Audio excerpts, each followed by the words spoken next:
Welcome back, Kaiju fans, to another crisp review, and today we'll be looking at the Bandai and TOHO Kaiju series, Cretaceous King Ghidorah. Now then, if you don't know who Cretaceous King Ghidorah is, and you just stumbled upon this review because you've heard of it, Cretaceous King Ghidorah is actually a version of King Ghidorah from Rebirth of Mothra III, and what it is technically it is a dinosaur version of Ghidorah that existed in, obviously, the dinosaur age, where Mothra goes back in time to fight it, but it eventually just grows into Grand King Ghidorah in the future after having part of it buried underground. So this is a Mothra version of Ghidorah, and it's a precursor to Grand King Ghidorah. To start things off, we'll take a look at its tag. And it is a green tag with G14, with a picture of the suit on the front of it. It says Cretaceous King Ghidorah here on the bottom. The inside looks like this. And then the back has the regular TOHO Kaiju series stuff on it. So, pretty cool tag. Definitely more exciting than the modern one. To start out, we'll look at its coloring. And as you can see, that most of the figure is this almost kind of bronzish tan, just light brown color overall. And then with that, the only other real color change is that the wings and the spines and basically the toenails and all of the portions on the front and the horns are all this kind of like metallic golden color to give it kind of that golden Ghidorah look without it being overwhelming and making it unique. And then for the rest of the color, it has red on the insides of the mouth, as you can see, red for the eyes, and then the teeth do have a white coloration to them as well.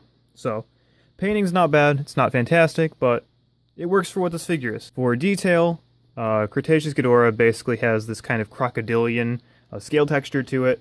Definitely not the traditional like dragon scales that Ghidorah has, but this kind of like square crocodile pattern is all over the entire figure, just cast in. It's sculpted pretty nice. I mean, it's not a crazy pattern, so obviously they didn't have a hard time doing that.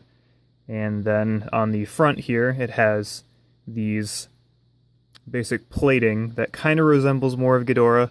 So that plating is kind of just sculpted as triangles down the front of the chest, and then up the neck has these nice ridges that we're used to with Ghidorah, and then on the tops there's back to that reptile pattern again. The wings are really kind of unique for this Ghidorah. They're pretty small in comparison and they're really high up, but the wings definitely do look really cool. They have a more menacing bat-like appearance to them, and they have this really cool structure throughout them, and then there's this almost thumb right here, and then another finger to kind of give this Ghidorah a bit of diversity compared to the predecessors.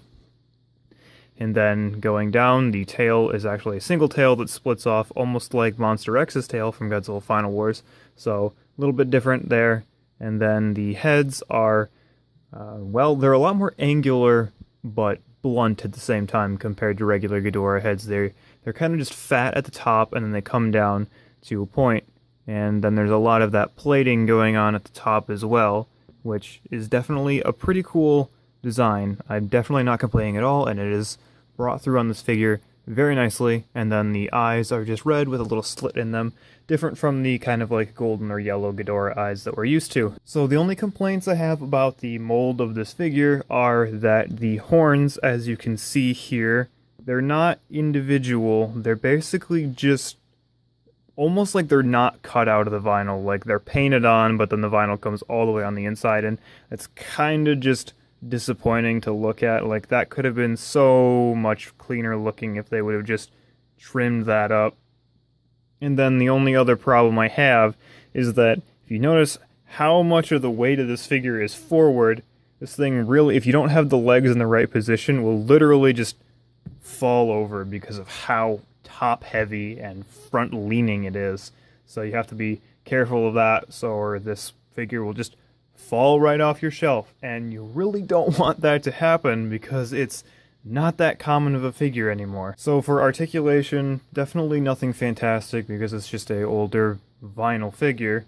The wings will move like this. You can have them go backwards, and then you can bring them up like this. They will go around 360. They do have a little bit of a catch on the inside, so you have to be careful of that. And then the legs will move forward about that far, and then backward until they run into the wings. And that's what you get with the stock version of this figure. The heads and the tail are all glue sealed, but if you have any spots where the glue seal failed, you can spin the heads around. This is the only head on mine that does that. Yours, if you pick it up, might be able to spin here, and then the tail might also be able to spin, but it's glue sealed. But this is really hard vinyl, and you don't want to break the glue seal intentionally, because if you try to cut it to break it, you're obviously just going to end up cutting into the vinyl, because the vinyl has no give whatsoever. For some size comparisons, here is Cretaceous Ghidorah with the Bandai Creations Rainbow Mothra, and then the Bandai 2003 Mothra. Their wingspans are about the same, which is not bad. This Ghidorah wasn't very big, so this works out pretty nicely.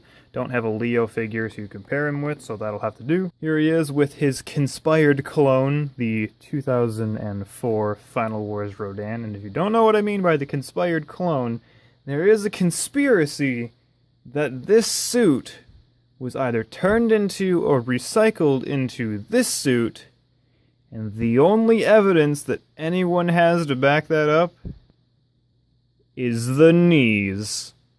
Confirmed. Here he is with the Bandai 8-inch Kaiser Ghidorah, and as you can see, he's just a little boy compared to this behemoth of a Bandai figure. Here he is next to the ultra-fragile original release of the SH Monster Arts Ghidorah. It's just for another, Heisei era Ghidorah comparison, and as you can see, that this one is a lot smaller, because the SH Monster Art is pretty big. And finally, here is Ghidorah next to another Godzilla that fought Ghidorah with the Monster Arts GMK Godzilla, which is significantly taller because this Ghidorah is so hunched over.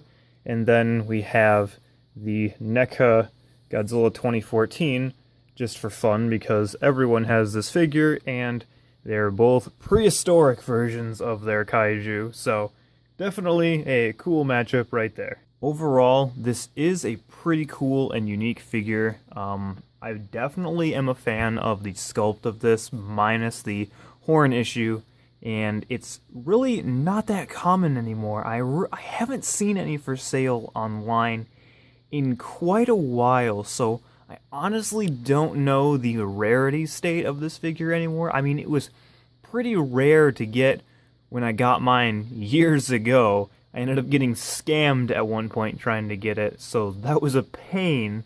But I think I ended up getting mine around like $35, which I think was a low price for it at that point.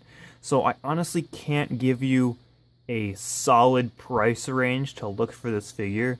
Around $30 is a pretty good deal in my opinion, because of how odd and rare this is, because there was no re-releases of this figure. This was a completely one-off mold, so this is the one you would be getting if you got it.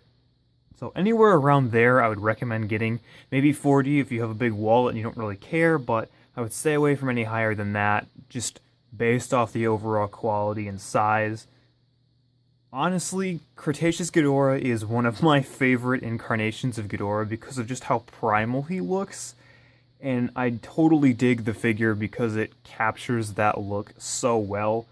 Really the only problems are the falling over issue and the horns not being cut out all the way, but there's not a whole lot anybody can do about that.